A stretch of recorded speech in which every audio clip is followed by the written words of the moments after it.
I'm very excited to kick off your day with a topic that is so near and dear to my heart, all about belonging. I first want to ask, though, by show of hands, in your organizations, when you talk about your workplace culture and the environment, do you use the word belonging? A little bit? Okay. And for those who raised your hand, do you have any intentional strategies or initiatives around fostering a workplace culture of belonging? Okay, how about diversity, equity, inclusion? Do you have strategies and initiatives around diversity, equity, inclusion, by show of hands? Okay, a lot more. So to me, belonging is very much rooted in diversity, equity, inclusion. To me, it really reflects the latest iteration of this conversation and collective learning around diversity, equity, inclusion. I'll get into that a little bit. And I know sometimes people get really frustrated. My guess is with this crowd, you're not asking questions like, when is DEI going to go away?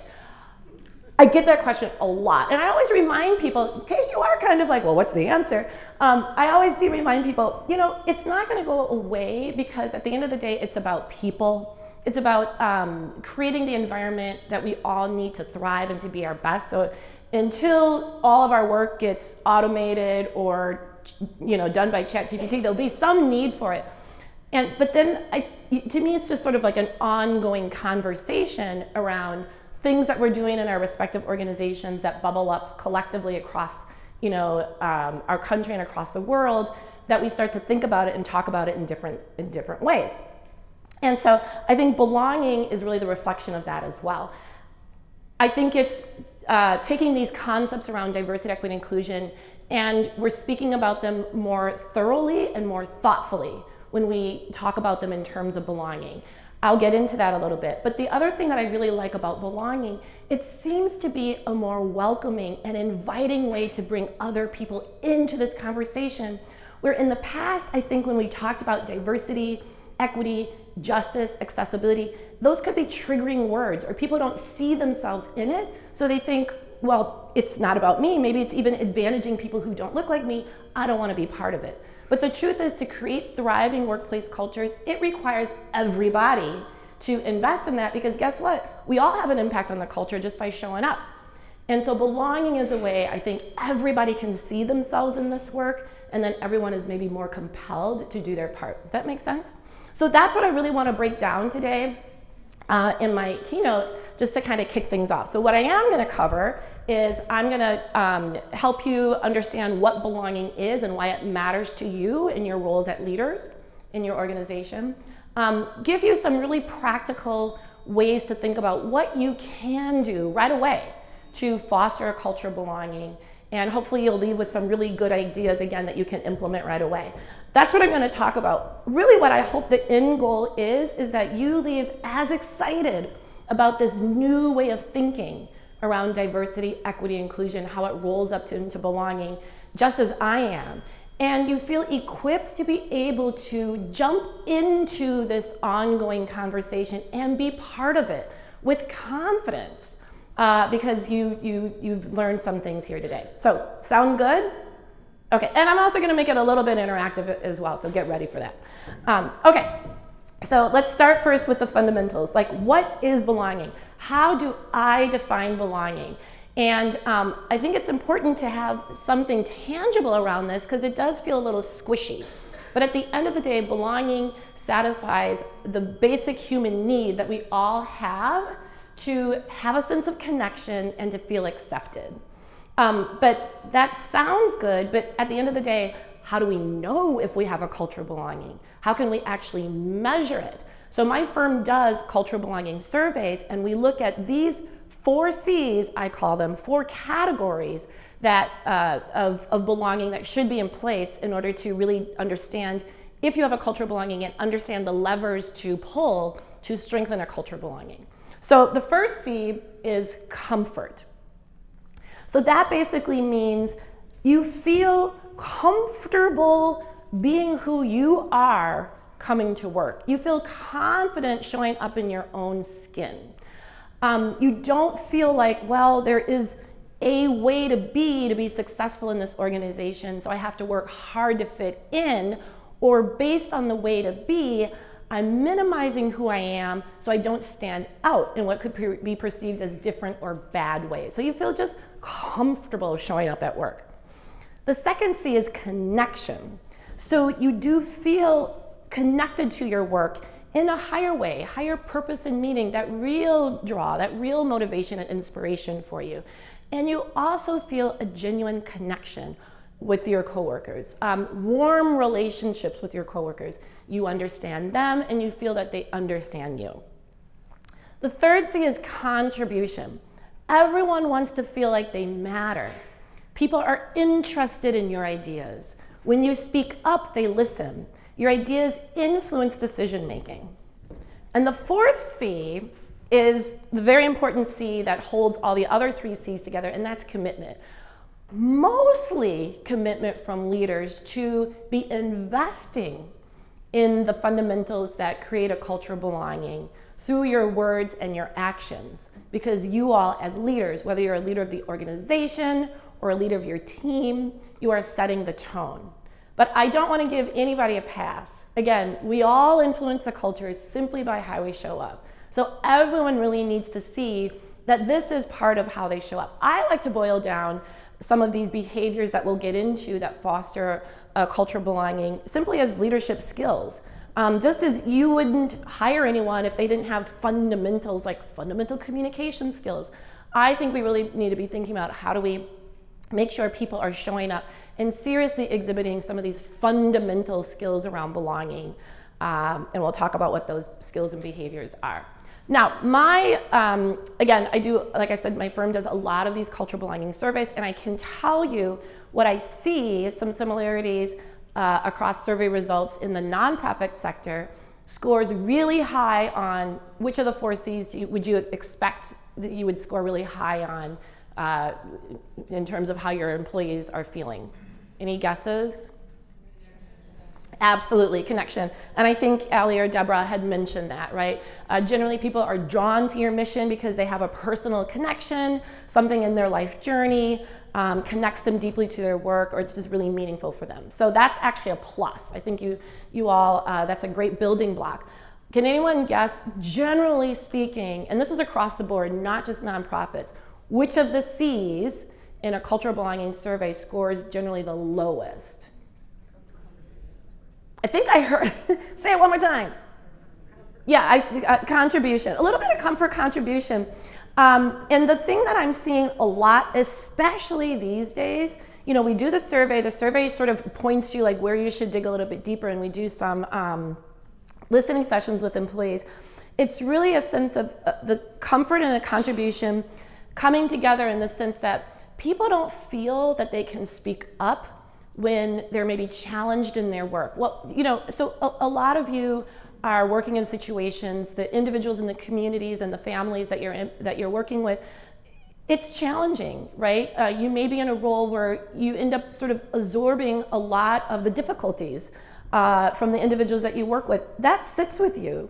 And so we hear from a lot of employees, it's hard for them to kind of express that at work without fear of coming across that they're complaining, when they really just look for that valve to just kind of express the challenges that they're going through.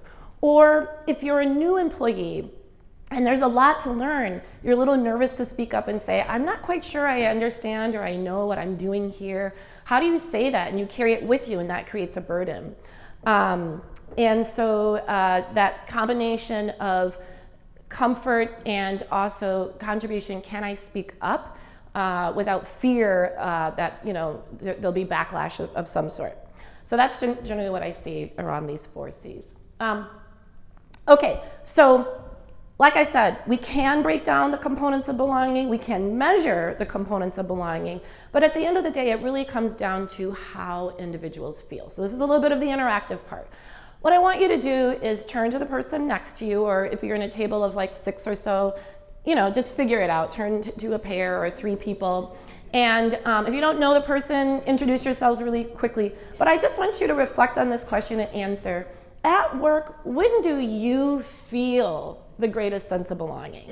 So for example, for me, it's when people laugh at my jokes, Sometimes they're not funny, but when they laugh at it, either I'm like, oh, they get me, or I'm like, they're kind enough to pretend that they get me.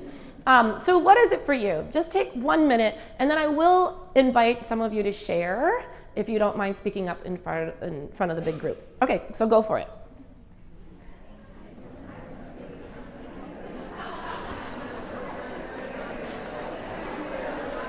Do you have that?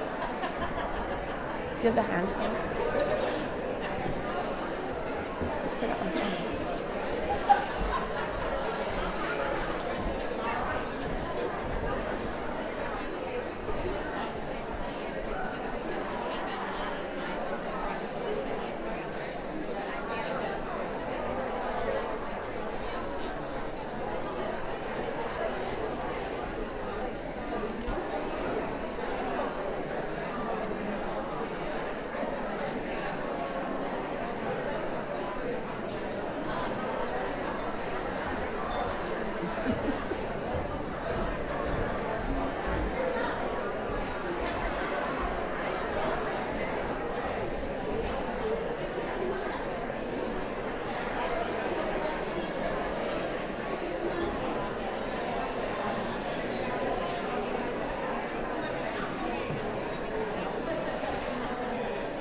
Okay.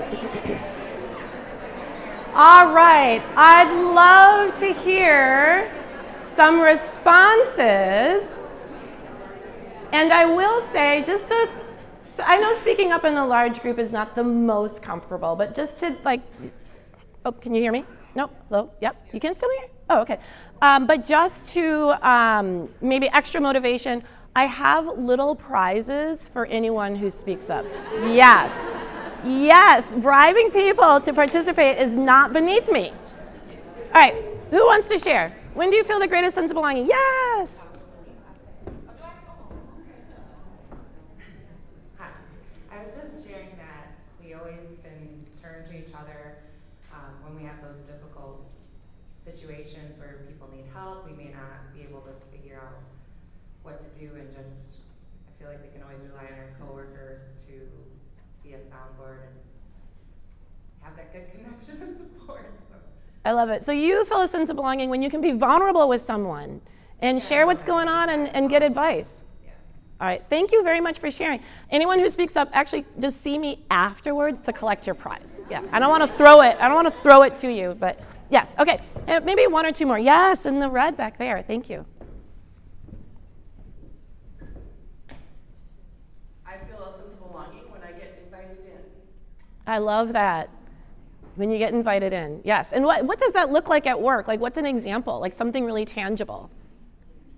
So I think sometimes it's when I get invited into a conversation at a table. Yeah. Or sometimes it's that someone remembers perhaps that I or my team should be included in a conversation. Yeah. So I think it has different, it's either personal and sometimes it's functional. Yeah. Yeah. You're thought of. Either physically they see you and invite you to the table, or depending on what's going on at work, they know that they should reach out to you. I agree. All right, let's get one more.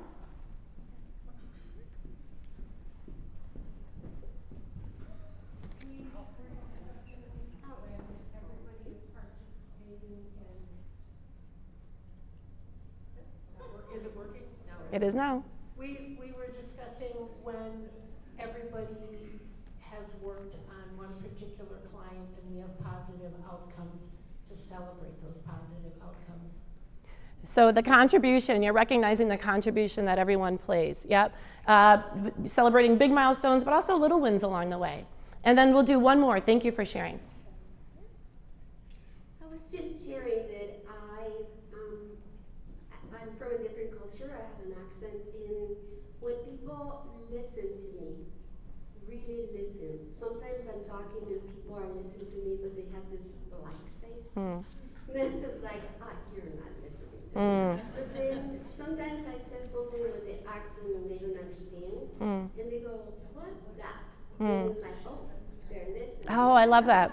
You're going to hit on a lot of the tips that I'm going to get to. But I think the point of all of this is it's deeply felt. We each know what it feels like, and we also know what it feels like to be just tolerated versus a true sense of belonging. And it really does come down to these little things. I mean, no one really said, well, the big company initiative, you know what I mean? It's like those day-to-day, it comes down to our daily one-on-one interaction. So that's really how I'm going to start to break it down. Okay. Can everybody still hear me? Okay, so now, that's what belonging is. Let's get to diving a little bit deeper around why it matters. So Deborah and Allie touched on this a little bit, especially in your roles. It's really hard work, maybe not for a lot of pay, and so there's a lot of stress and pressure around that.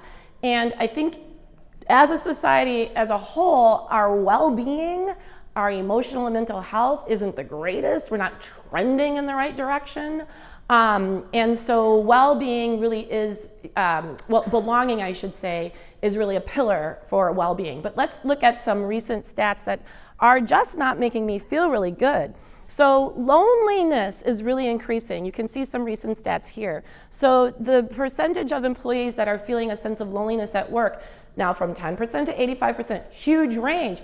It's on the higher end for early career professionals, young people. Let me break this down a little bit more. So the definition of loneliness really is the mismatch between one's desired and actual social relationships, between how connected we want to be and how connected we really are.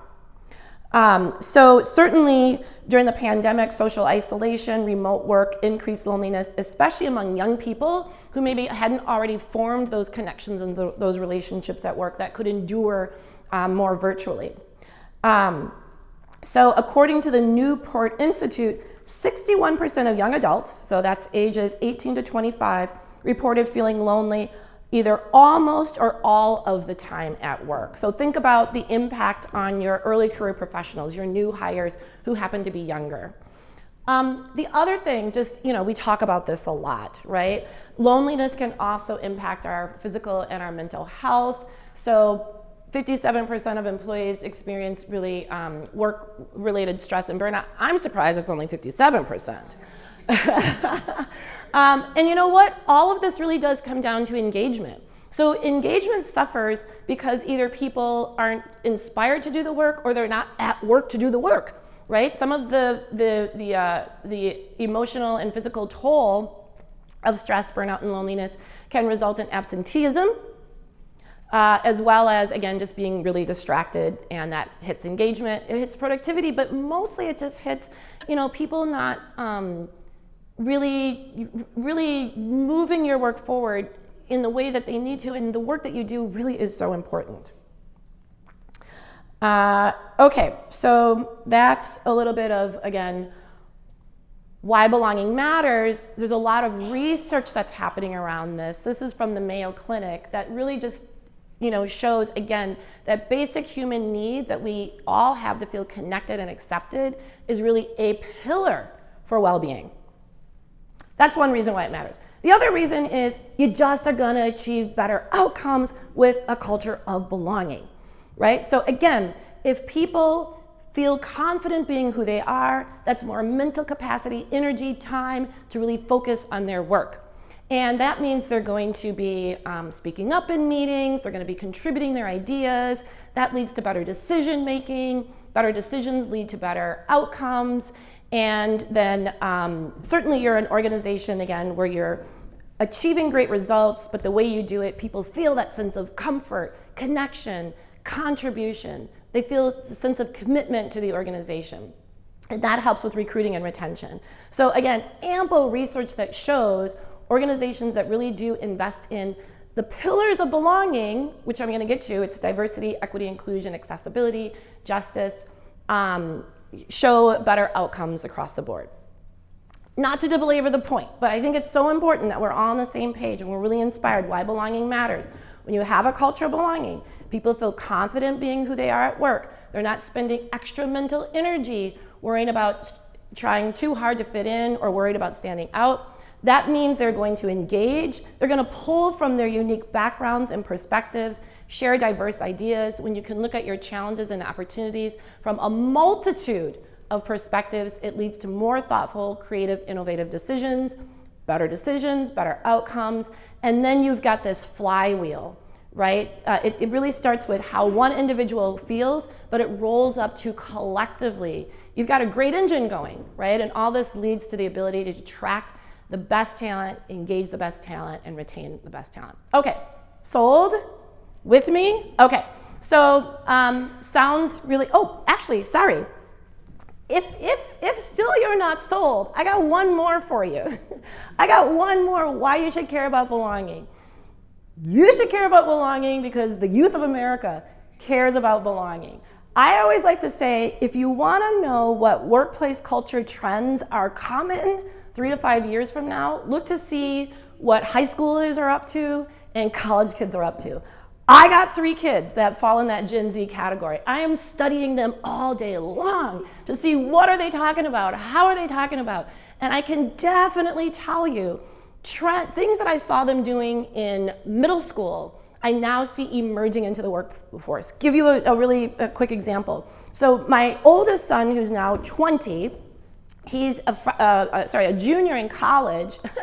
I remember in middle school, he woke up on a Tuesday and said, "Mom, I'm not going to go to school today. I need a mental health day."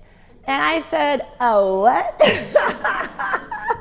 Remember, I'm Gen X, right? I'm just happy to have a job. I don't ask for much. I don't, all this, a mental health day, what is that? And when he told me, I said, "That's Saturday." That's not a Tuesday. But he was serious, and he did need it. But you know what? He also could articulate what he needed because he had the language, the lexicon. And that was middle school. So now his first summer internship last summer, he had a big fancy job at Morgan Stanley in New York City. "How'd you like it?" He goes, "It was really stressful, so I asked my manager, what are some of your resources and policies around work-life balance?" At 20, again, I'm just happy to have a job.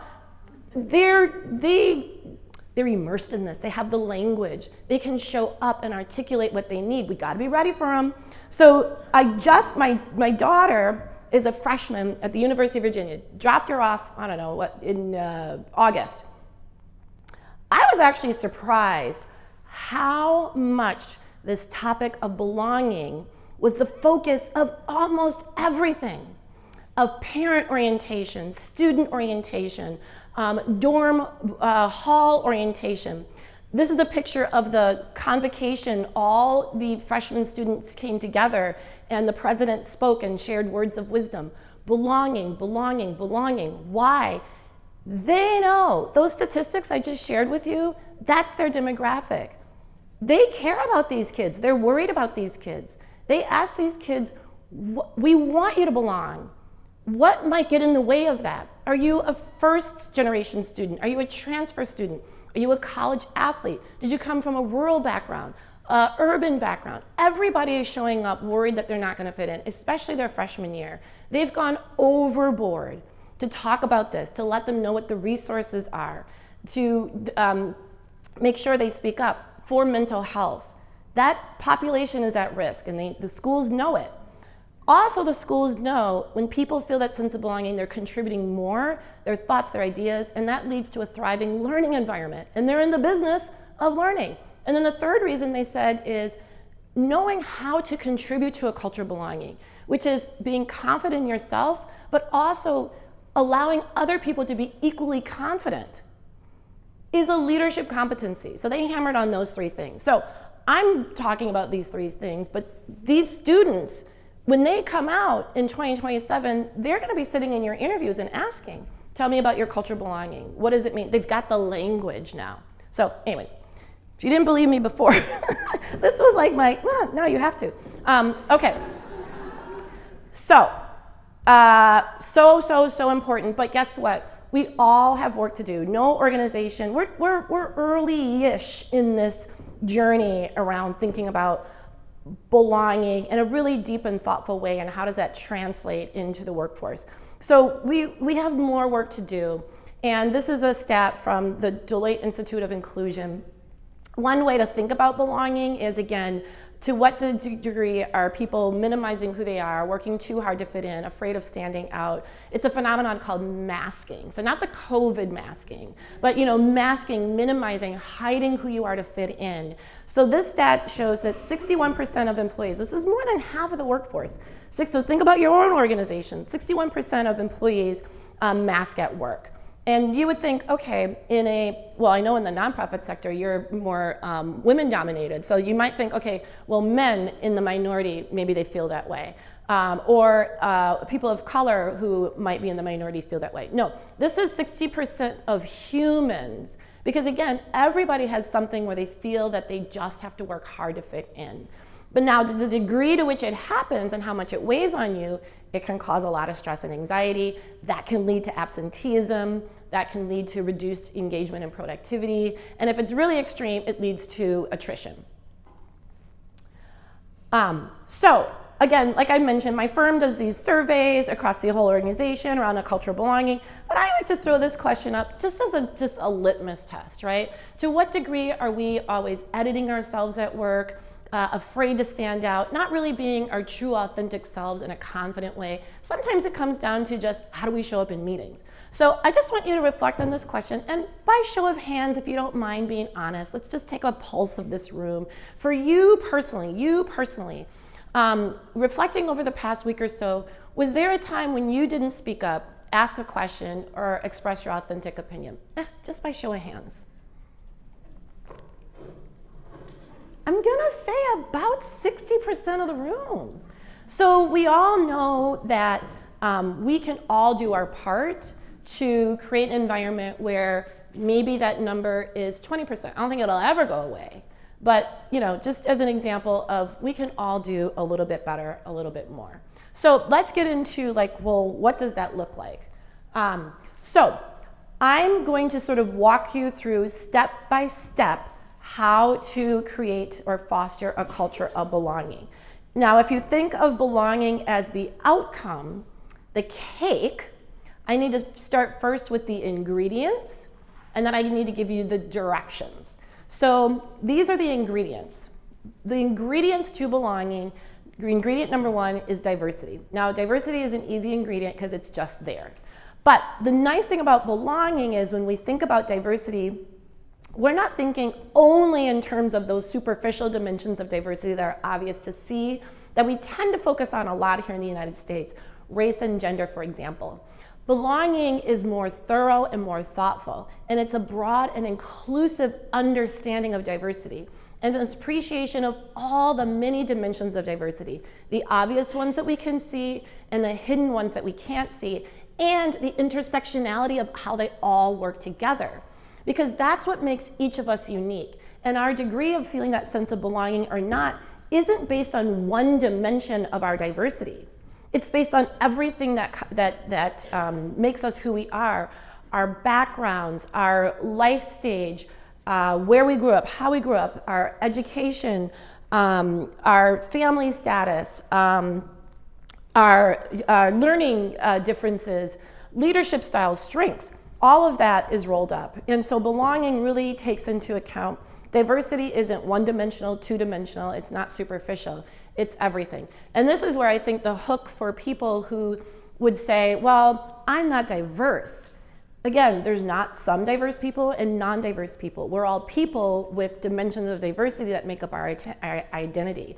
And I think that's an easy way for people to be like, oh, okay, so tell me more. Because I am then diverse, I am unique. And then people can start to see, well, what aspect about me do I feel like I'm maybe I don't feel that sense of belonging. And doing this work for a lot of very common things that come up when I pose that question in leadership teams. Being an introvert in an extrovert-centric world or team is a very common one. Frankly, some more deep and personal ones have come up when I was leading teams. The default is team bonding over drinks and happy hour. I had a recovering alcoholic on my team. Didn't want to speak up, didn't want to say, this is why I'm not going, but then felt like people are going to think I'm just not into the team. Hear a lot from young adults, early career professionals. I'm the youngest in the room, no one takes me seriously. Then I hear a lot on the other end. I'm the oldest person in the room, no one takes me seriously. So there's always something, but the main ingredient for belonging is diversity, but the way to think about it is a broad and inclusive lens. Okay, inclusion and equity. Now I'm gonna break this down a little bit because a lot of times what I hear from people is, yes, I understand inclusion and I am an inclusive leader. I'm polite and I'm professional. And I said, well, there's a spectrum of inclusion, and polite and professional really is more contributing to a culture of tolerance. Now, a culture of tolerance is not bad, right? Because it's not a culture of exclusion. Most of us are tolerated in our day-to-day. Tolerance means I recognize differences. I just really don't want to engage in differences. I will stick with the sports and the weather as my primary conversation, or I'll really gel with you on whatever we have in common. But I'm not going to gel with you on what's different that might make me uncomfortable or it's unfamiliar to me. Tolerance, not bad. I told you already, I've got 3 kids. I'll use them again.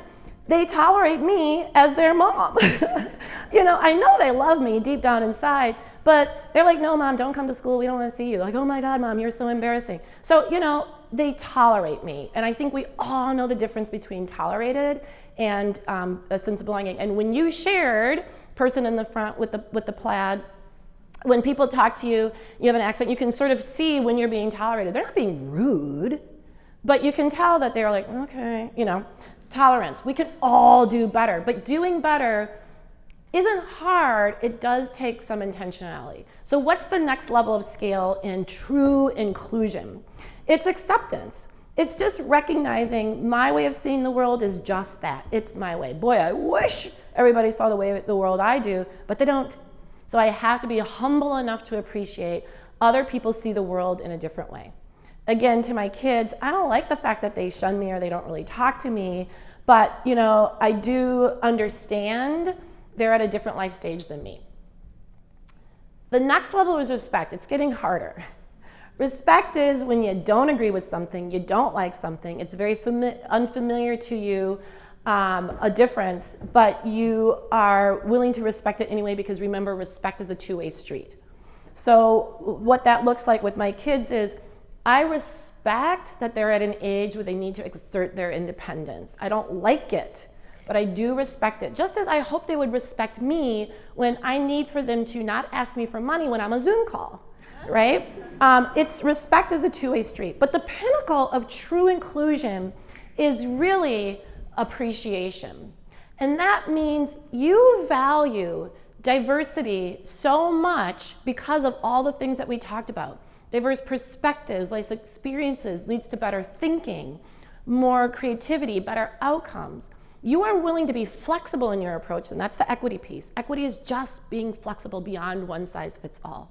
You're willing to be flexible in your approach to embrace that diversity, even if it makes you uncomfortable. You're willing to be flexible in your approach for someone else to feel that sense of belonging, even if you have to go out of your way. A true inclusive leader isn't someone who walks up and talks about niceties, the sports, the weather.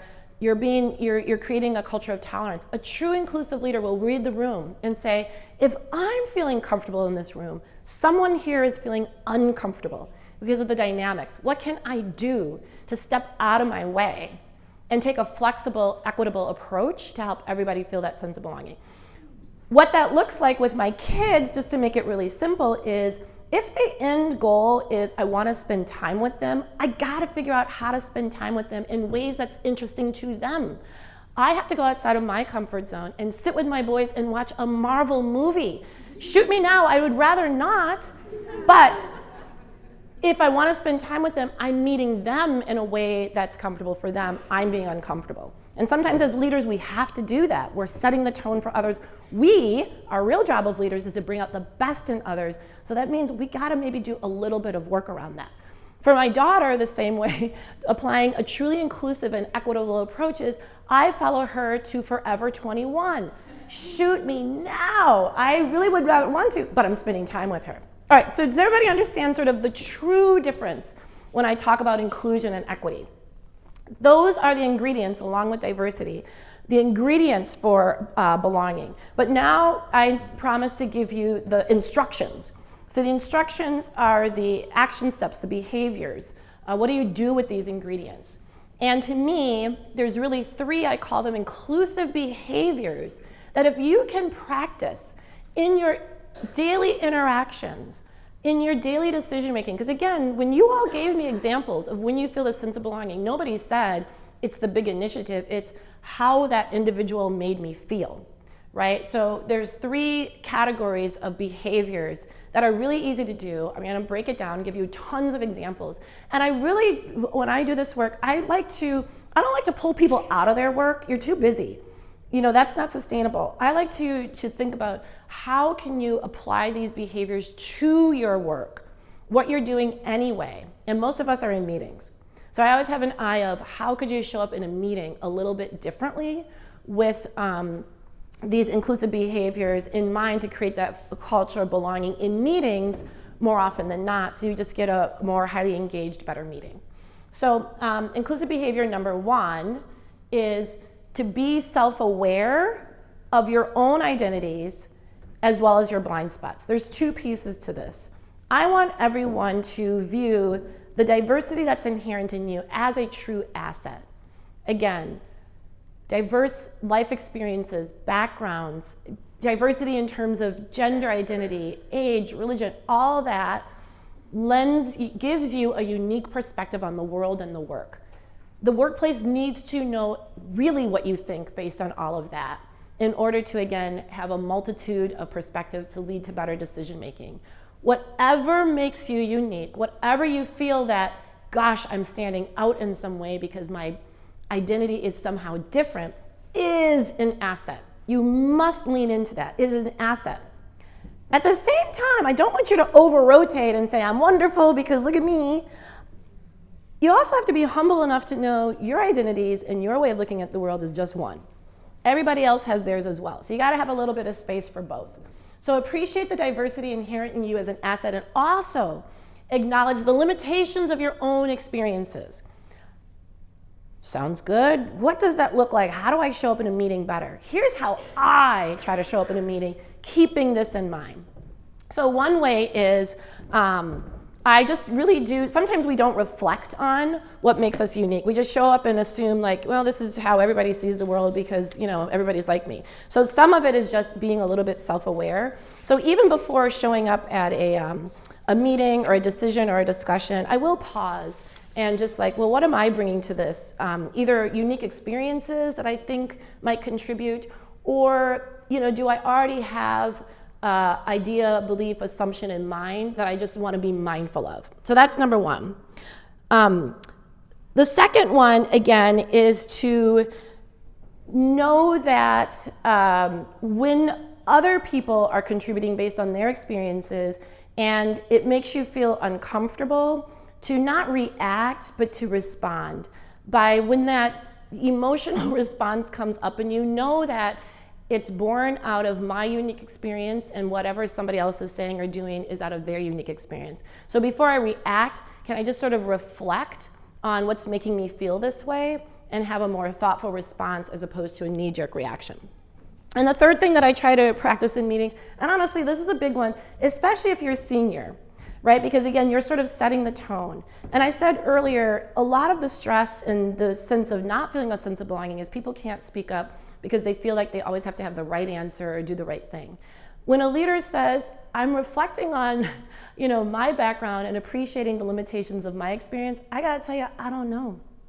If you don't know, say you don't know. It's such a relief to other people. and allows other people to tap into their experience to share. Okay, these are just 3 examples. There's so many more. And my prize for the people who speak up to give it away, it's like a little book that has a ton of examples of things you can do in meetings to create that culture of belonging. So what I'm going to do is give examples of the other 2 inclusive behaviors, and then I'm going to pause and allow you all to just practice that at your tables a little bit. So, okay, the next 2. The second inclusive behavior is, again, we're sort of self-aware of what makes us unique, but also the limitations of our experiences. In order to fill in the gaps of our own understanding of things, we have to be curious enough to learn from others, right? So when we are curious and we ask questions, we can start to minimize our assumptions and stereotypes and biases that are rooted in our own life experience, as limited as it is, with a little bit more empathy and understanding. Being curious of others helps to round out our own thinking so that we're more thoughtful and empathetic and understanding leaders. So what does that actually look like in meetings? Well, here's a couple of ways that I practice being curious in meetings. I actually slow down a little bit, and I take the time when somebody says something, I'm just not, oh, okay, No, I actually ask them and I dig a little bit deeper. So why is that? Or simply tell me more. Again, that feeling of contribution that you make someone feel, oh, they're really interested in what I have to say. And you also truly round out your understanding. A really simple one is, again, as a leader in a meeting, you might feel like I gotta just drive through, plow through to get to the end of the meeting, the agenda. But what about pausing and saying, well, what do you think more often? Or even just using that and sprinkling that out throughout the day. What do you think? You'd be surprised how people perk up and maybe share something new or something that helps your own thinking. And then the other one I think is really important, and it takes a little bit more time, but make sure that you are interacting with people outside of your day-to-day, your social circles, or the usual circles that you interact with at work. Invest time in getting to know and build relationships with people who naturally are offering a diverse perspective and lens. And I like to even say at the end of, a really good practice to get into is before you make a final decision, think about, is there an alternative viewpoint that I could reach out to and just check in with to round out my thinking? Being curious is not hard. This one, though, means that we have to just slow down a little bit, which makes it hard. And then the third behavior is, and this one actually I think is hard. When you're curious, you're reaching out, you're getting diverse perspectives and opinions, which is all healthy, it's all good. You are going to inevitably feel like, why did I ask? I'm hearing things that either make me uncomfortable, that's not my idea, so what do? At this point, a true inclusive leader that's creating that cultural belonging for others, even when it makes you uncomfortable, is that you're working hard to seek to understand, even when you don't agree. So this is where I get a lot of pushback with this DEI work, because people are like, I am who I am, my beliefs are my beliefs, my values are my values, I don't want to change those. And the point of this is not to change what you believe or your values. I'm not trying to have you change your beliefs, I'm trying to have you be more thoughtful about your behaviors. As a leader, you're setting the tone. Can you put aside your own discomfort to make sure you're at least understanding what someone says? So that can factor into your decision making, which will ultimately help you to be a lot more thoughtful. This one's hard, but here's some ways to do it. Just practice the active listening. And that means being really mindful of not interrupting someone to argue your point, to make your case, at least until they're finished. And then argue your point and make your case, but really try to listen as opposed to formulate your next thought while they're talking. The other thing is, I really challenge myself, even if I didn't like what they heard, at least sharing back what I learned from them. They feel heard and appreciated, and that's really respect. I don't have to like or agree with what you said, but I do respect that that's your opinion, so much so that I'm sharing with you what I heard from you. And then when you're really in a bind and you have an impasse, you have a disagreement, I always like to challenge you to frame the divergent viewpoints as a both and as opposed to either or. Either or is so old school, you know, it's like there's a right way or a wrong way, and usually the right way is my way. Or, you know, it's the best decisions, especially in this very, very, very complex world, is really a both and. How do we both do this and do that? I'm going to give you just a really simple example. Actually, it speaks about generational differences. Working with a client, they just hired a bunch of new people, happened to be Gen Zers early in their career. They're mostly hybrid and virtual. So on these virtual team meetings, the new people were saying, we are exhausted always having to have our cameras on, really. Like, I don't mind showing up in the meeting, I know it's my job, but could we just not have to have the cameras on? But the more senior leaders were like, are you kidding me? I mean, you're working from home. You know, I never had the option of doing that when I was early in my career. I'm just asking you to have your camera on for higher engagement. They were sort of at an impasse. And I said, we got to look at it from a both and. How do we both allow people to feel not the extra burden of having the camera on and be present and engaged in meetings? And what they ended up doing, again, it wasn't a camera on or camera off situation. They ended up saying the default will be cameras on. We do appreciate seeing each other cameras on. If your camera is off, we know it's because you need it to be off. And you're taking the commitment to have cameras on as much as possible seriously. We're not going to ask any questions. Have your camera off if you need to. And they're working like that, and you know, it's working out okay.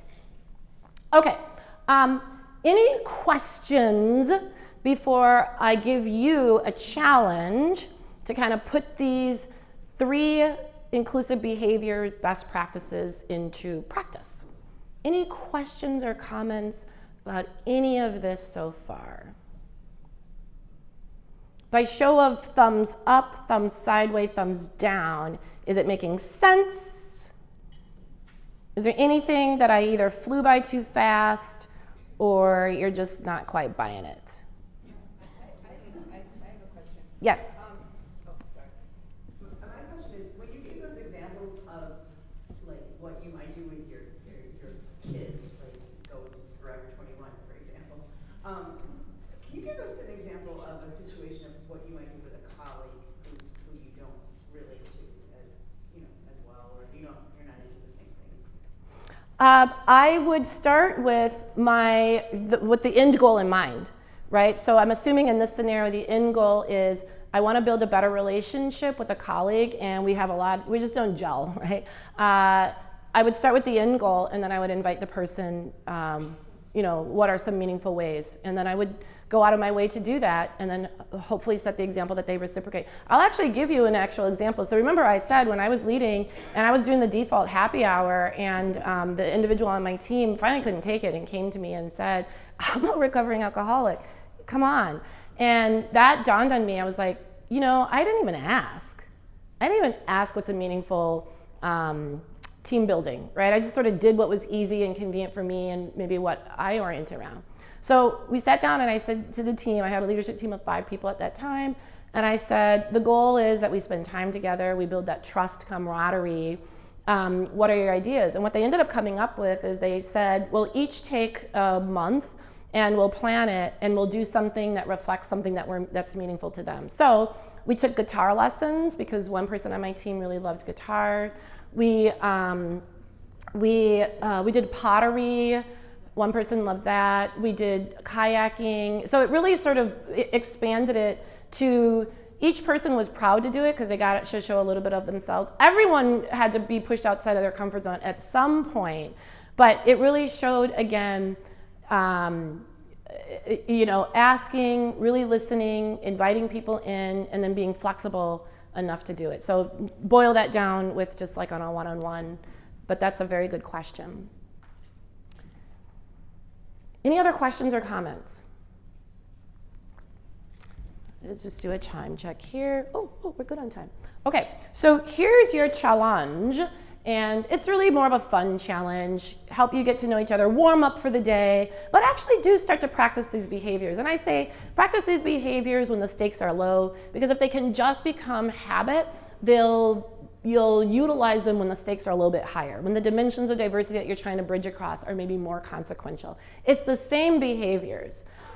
We just have to not get nervous and not tap into them when we're confronted with diversity that, oh, I'm not sure how to handle this to create that sense of belonging. So here's a fun exercise. So I want you to actually work in pairs. So break yourself up as such. If you need to do work in groups of 3, that is fine as well. But I want one person to first focus on being self-aware. So just again, reflect on what is unique about me, where that only I can do my job the way I do it because I'm really utilizing, my skills, my talents, my experiences, my backgrounds that are uniquely me. So considering your own life journey, share a unique experience or a perspective that really influences why you chose the profession that you chose or the job that you have, right? Have a little bit of fun with it. While that person's talking, I want the other person to practice being curious and seeking to understand.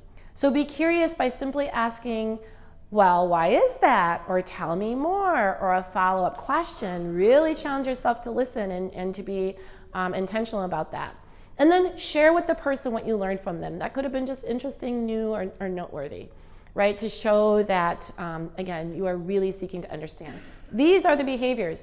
Have fun, and then switch, right? So have fun with it. And I want you to just know what these behaviors feel like to demonstrate and what it feels like to receive on the other end. And then I'll ask a few of you to share about what you talked about and about the experience, and then we shall wrap up. Okay, so is everybody clear on the instructions? I will leave them up here. Okay, so let's take maybe just 5 minutes.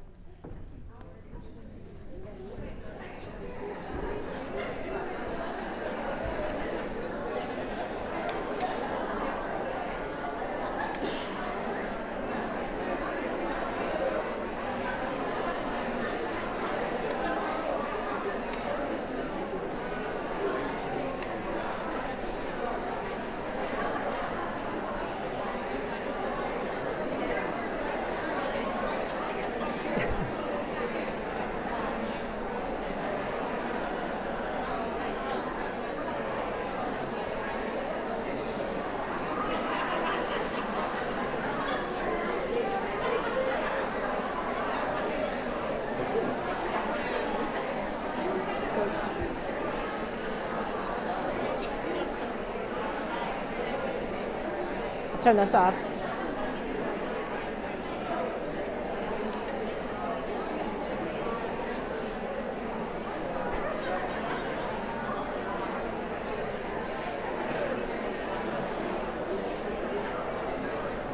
Can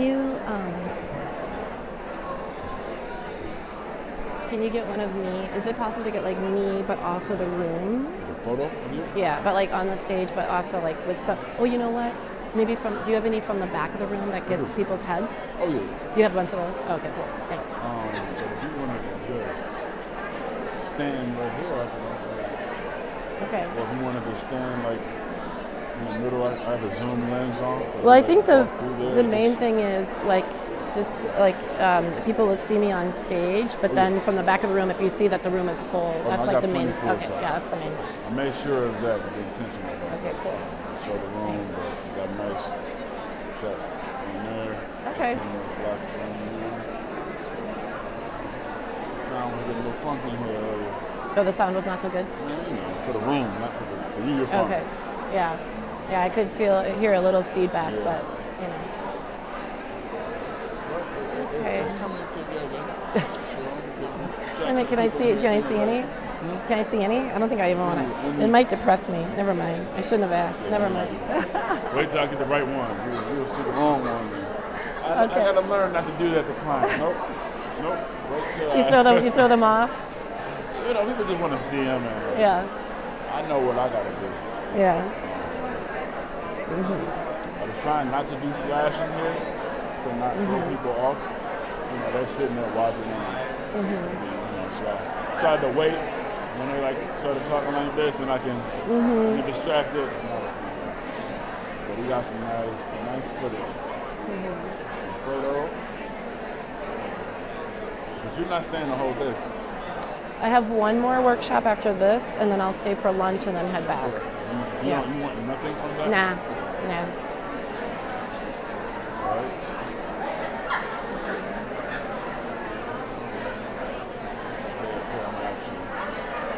Right. Okay.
Okay, hopefully that was enough time for everybody to share.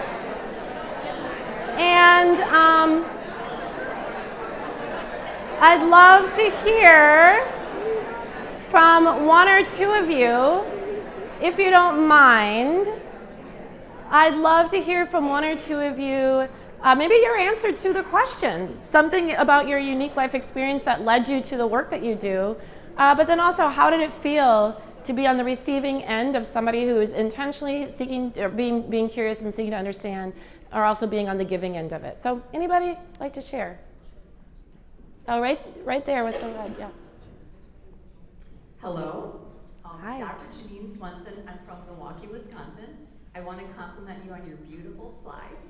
Oh, and thanks. super well organized. Oh, really good. like those a lot.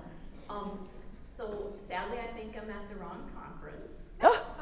Oh no. I'm in the not-for-profit area. Oh. I'm in medicine. I have my own mental health clinic. But I'd like to share just a couple things. My first career was in pediatrics and pediatric cardiology. And I got super burnt out, as I was sharing with Blake. And so I went back and got a second license in systemic psychotherapy. And everybody assumed that I was going to stop being a doctor and start being a psychotherapist. Of course, not true. When you go back to school, you just layer on like more experience, more stuff. So anyway, if anybody decides to change careers midstream like I did, be prepared that people don't get it. They don't understand. You're not starting over. You're not going to the bottom of the hierarchy and starting off as a brand new therapist. You're layering on and you're doing more stuff. So that's my advice if you decide to like change your course a little bit. I love that. And you are at the right conference. Belonging knows no boundaries. But to your point about, people misunderstand or make the assumptions, What if then somebody had the presence of mind, a leader, to say, tell me more about your life journey and your experience that led to that, so I understand it better, as opposed to just immediately, oh, I heard that and now I'm assuming, right? So I think that's what we're trying to do, is just practice those behaviors so somebody doesn't feel judged unnecessarily, but you feel like they're curious enough to want to actually learn more. Thank you for sharing. Let's do one more. Anybody else?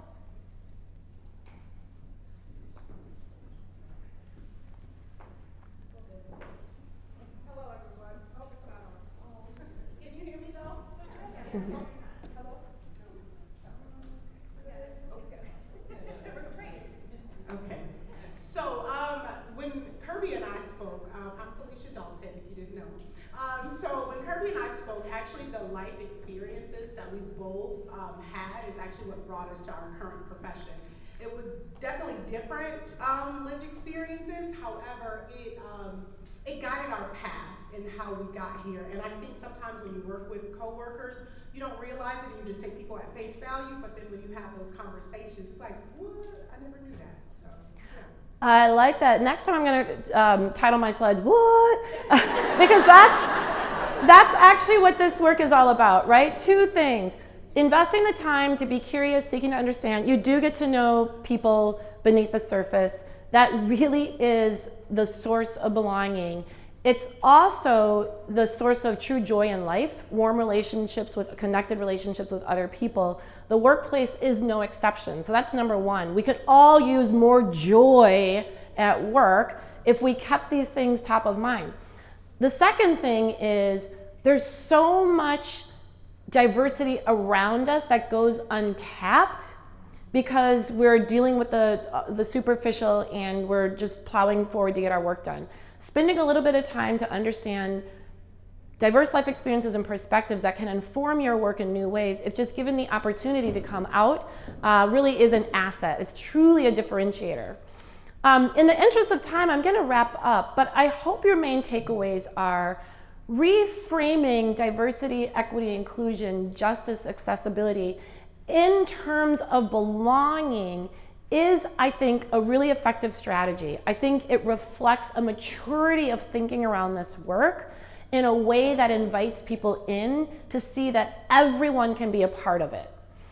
Also, making the behaviors really simple. I think a lot of times it's hard to get traction with any type of workplace culture efforts because it's very theoretical and people don't know, but what is my ask? What can I do?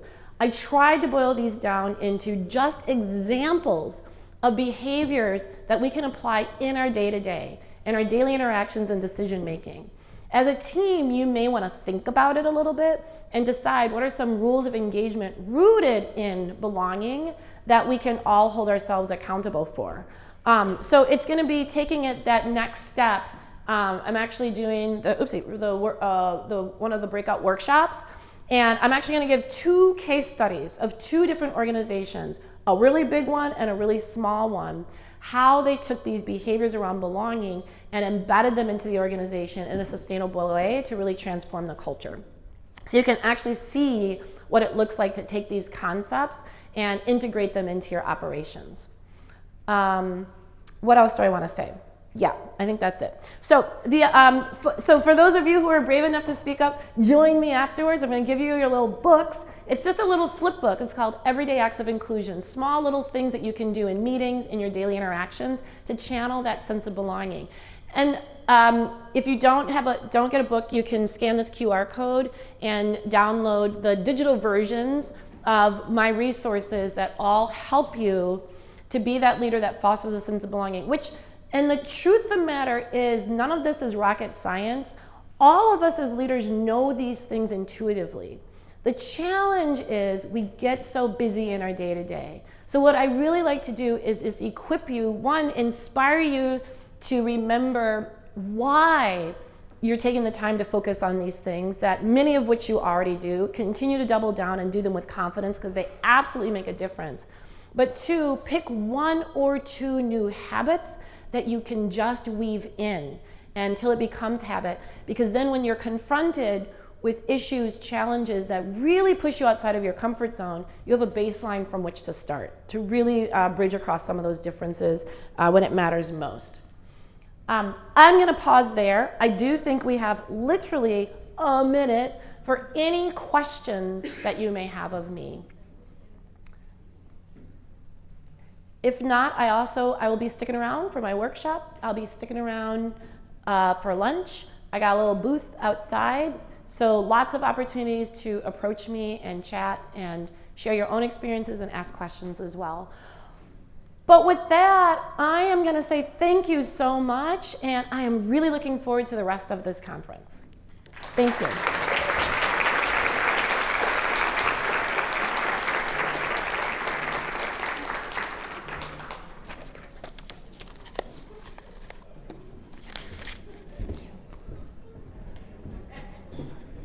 Thank you, Beth.